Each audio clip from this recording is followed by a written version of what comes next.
Gamin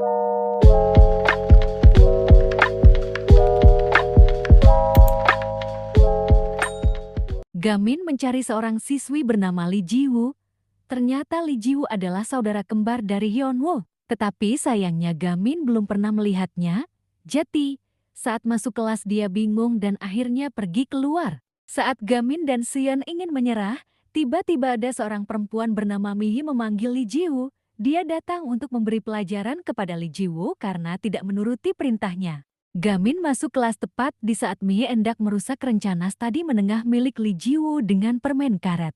Tak lama kemudian, Gyujin pacar Lee Ji-woo masuk kelas dan menanyakan mengapa kelas itu sangat ribut. Gyujin adalah seorang petugas disiplin di sekolah Gamin. Tampaknya Gyujin merasa cemburu melihat Lee Ji-woo dibelah oleh pria lain. Jadi dia ingin menghukum Lee Ji-woo. Saat akan melemparkan pukulan, Gamin melempar permen karet tepat ke pipi Gyujin, yang membuat Gyujin marah. Saat akan membanting Gamin, komite sekolah datang memanggilnya untuk rapat.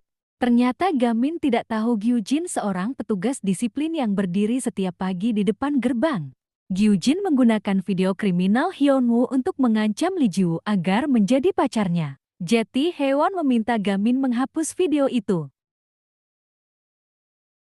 Kebetulan saat Gamin menyelinap ke ruang disiplin, Gyujin sedang menonton video tersebut. Jadi Gamin berusaha mengambil USB. Namun ternyata Gyujin sudah menyalin video itu dan siap untuk mengunggahnya. Mengetahui itu, Gamin terpaksa kabur membawa komputer bersamanya. Saat berlari, Gamin terjatuh dan komputer terlempar tepat di depan Seon. Seon pun membawa kabur komputer itu dan melemparnya dari atap gedung. Ketika video itu sudah musnah, jadi Lee Ji-woo bebas untuk menghukum Gyujin sampai Gyujin hampir patah tulang. Han-woo memberitahu Hyun-woo bahwa dia ditipu oleh Gyujin karena Gyujinlah yang sudah merampok Hyun-woo dan menggunakan video itu untuk mengintimidasi saudara perempuannya. Han-woo memprovokasinya, memberinya senjata tajam. Tak lama Hyun-woo langsung pergi ke sekolah dan ingin menikam Gyujin. Namun pisau itu terhadang oleh Nona Lee. Sebelum jatuh pingsan, Nona Lee memberitahu Hyun-woo untuk tidak menyerah dan Nona Lee berjanji akan membantunya untuk sukses. Setelah kejadian, Lee Ji-woo segera membawa Hyun-woo ke kantor polisi. Lee Ji-woo juga pergi ke rumah sakit untuk menjenguk dan meminta maaf kepada Nona Lee. Nona Lee bersedia memaafkannya, namun dia harus masuk menjadi anggota kelompok bersama Haewon.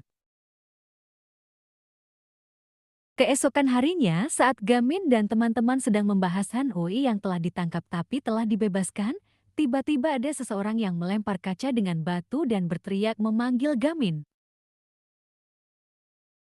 Mendengar komite disiplin cedera, Theo, seorang siswa kelas 11, mencoba menantang Gamin dengan membawa sandera bernama Jun. Karena Jun berniat untuk bergabung dengan Gamin, melihat calon anggotanya disandera, Gamin langsung terjun dari atas dan memukuli Theo sampai pingsan.